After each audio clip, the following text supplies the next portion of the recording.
Alright, let's talk about Wistoria Wand and Sword, episode 2 of season 2. If you want to see my reaction to it, you can check it out on Patreon. It's a really good reaction, so I highly recommend it. But this episode was really good, bro. So, we started out with an attack on the capital, which is what we ended last episode with. In this episode, it, let's just say it's not going well for us. Because, like, these creatures, I forgot what they're called, these creatures have what are called mage slayers. They basically nullify magic. And a lot of people are hoping that it's nullifying magic and not absorbing, myself included, because if they can absorb the magic, that means theoretically they could use the magic. We don't need that anymore, so let's just hope it's nullifying. But this, it's not going well. People are dying. People are really dying, bro. And I, dude, I enjoyed this episode so much. I, I just want to get that out of the way. But one thing that actually really big happened is by order of Aaron, the Light Mag Evander, whatever his title is. Aaron, Mysterious Old King. He was like, "Yo, under my authority, have all the dwarves like begin combat because now they have the permission to do that, and they do that, and people are still complaining about the dwarves, not the elves, the dwarves joining in on combat, which I think is kind of stupid if you ask me. I made this point in the reaction, but if they are like if they're complaining about the dwarves don't have to fight. They could just refuse. Sure, they might be punished in the end, but they could refuse, and then everyone else would just be screwed. So I don't think they should be complaining about the dwarves helping them. Just gonna put that out there. And they are one thing that they did learn is that the swords, at least from Colette, Julius, and them, they learn that the swords, all they can do is just nullify magic, but they can't nullify physical things. So they start coming up with plans to destroy stuff and hit them with physical objects. And Colette, she commits she commits a blasphemy by using the one of the monuments of a former Magia Vandar to crush them. And yeah, I don't know what kind of divine retribution is going to come for her, but I don't blame the divine retribution for that because that's insane, bro.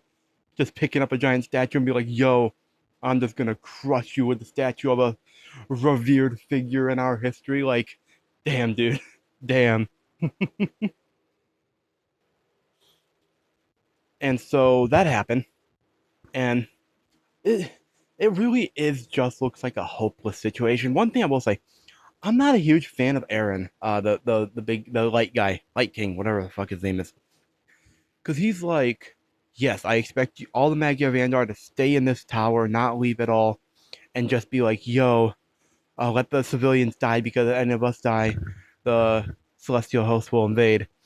And I went into more details on this in the reaction, but what I will say is I think it's stupid to like let the civilians die simply on the off chance that one of you dies. Because there's no even guarantee that they'll die. That's the thing. For all we know, the Magia of Andor could still have enough power to win and kill a lot of stuff. So like going into it assuming that they're gonna die and then not doing anything, I think it's kind of stupid. And that's also under the assumption that they're not like working together with the others people out there. Because it's not like they'd be going alone. There's a lot of people. They all work together. I'm sure they could probably do something. But putting that aside, I don't like Aaron that much. I think he looks cool. I can admit that. And his voice, pretty cool. His how he acts, and the it's tricky for how I feel about him. And yeah, with that happened. And then trying to remember the order of events, or I tried to at least. At one point, we also see Finn. He was dragged to the depths of the dungeons, baited there, as he's just going on a killing spree, and he's upset now because he was trapped, lured there, because apparently he's very dangerous. So if they let him to the surface, well, they'd all be fucked probably. And then finally, the towards the like over halfway point, a new creature shows up, a Devander, and it it's doing a lot, man. It's putting in work. It's killing a lot of people. It's very strong, and it's not. And Will's not having the best time against it, bro. It's just not doing well. So that happens, and the dwarves come in, but as they're about to help, the Devander's like, "Yo, hold on a second, let me power up." That's pretty much what it does. It powers up by absorbing the traces of other creatures and like grows stronger by that. It literally is just a moment of like, and then one guy, one of the guy, I think he has Bakugo's voice actor. I'm not sure, but I don't know his name. But he's with the headless guy. He throws a blade down. He's like, "Nope, hold on, let him do his thing." It's basically a hold up, let him cook moment, and the Devander unfortunately cooked. He cooked too much, man. He's a little too strong, and they struggle then, especially against him now. And Will, he's just not doing a dent really. And then Will's like, "Yo, I have an idea.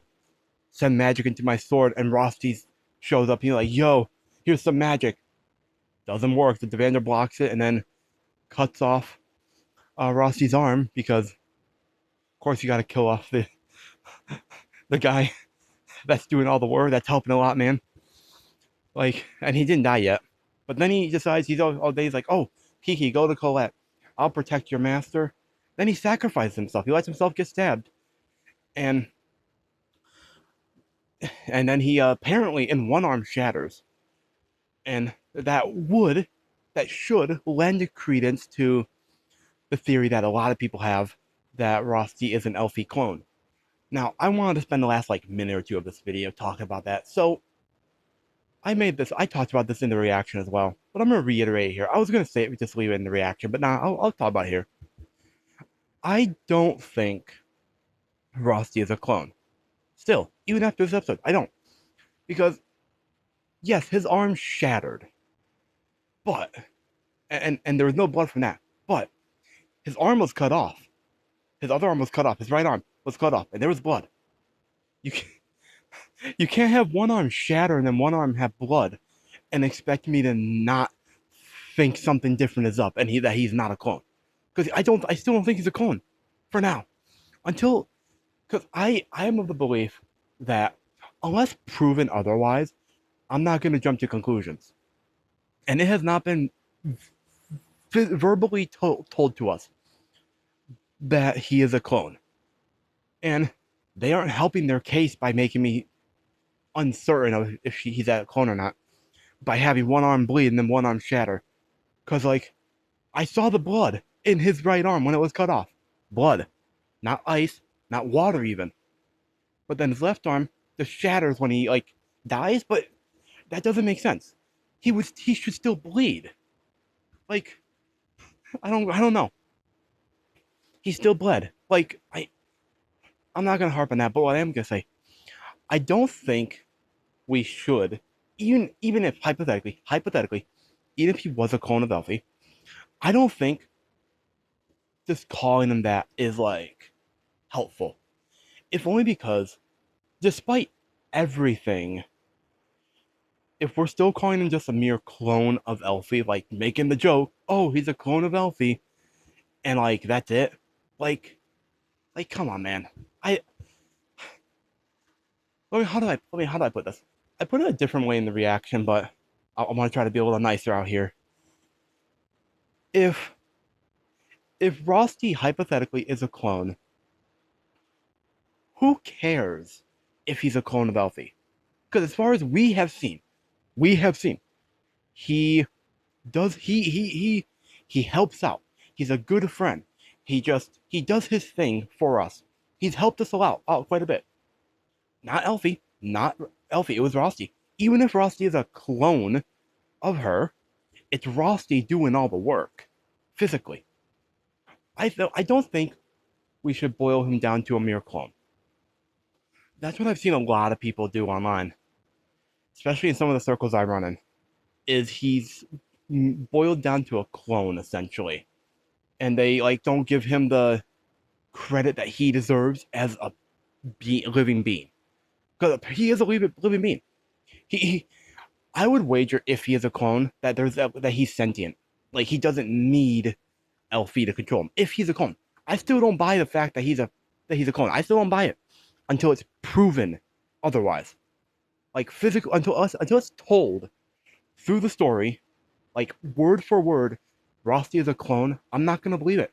I'm gonna treat him like his own person, and I think everyone else should, because at the end of the day, he's still his own person. Even if he is technically a clone, he's his own person, and it almost it feels I've said this before on a in a different place. It feels disrespectful if you boil him down to a clone and don't give him his due credit for being Rosti. Like, it just feels disrespectful to him. Which is why, if you watch any of my reactions so far for episode 1, episode 2, I still treat him like his own person. Because as far as I'm concerned, he is. Even if he was a clone.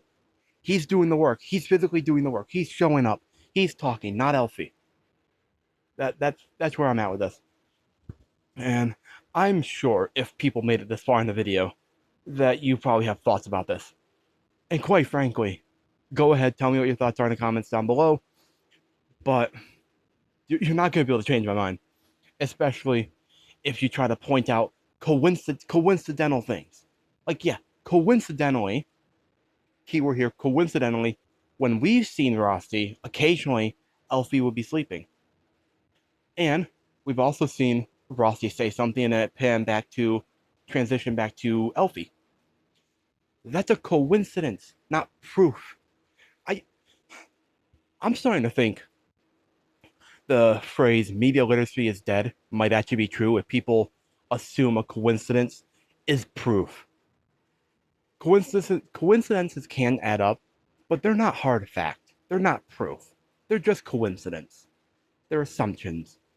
So that's all I wanted to say for this last 3-4 minutes of the video. Don't make assumptions if you're not without proof. Like, if you have no verbal proof, like proof that was told to us that he's a clone, don't believe it. It's stupid to jump on a bandwagon and then on the off chance you're wrong with your belief, you'll look like an idiot if you find out you were wrong.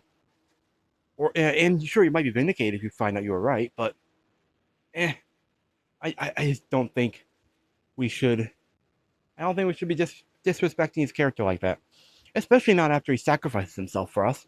Even if he is a clone, it's a physical being of some kind sacrificing itself for Will. Like, you should have some level of empathy, or maybe not even empathy, but some level of respect for that. And it's a being, a physical being, still sacrificing itself for Will. Even if it's a clone, it's still a physical being that had feelings, or at least appeared to have feelings. It bled. It fucking bled. Like, that's just what I want to say. So, yeah, again, let me know your thoughts are in the comments down below regarding everything I've said. And be respectful in the comments, because I will just ban you if you're not. I don't have the time or energy to care about people that are being disrespectful in the comments. So, yeah, let me know in the comments down below your thoughts. While you're down there, make sure to hit the like button, subscribe, hype the video, hit the notification bell. Patreon down below for the full-length version, as well as exclusive reactions, Discord, Twitter, everything's down below. And, yeah, with that said, I'm Gareth here. Until next time, my name is Mark. Never stop being yourself. Stay safe, and I will see all you incredible people in the next video.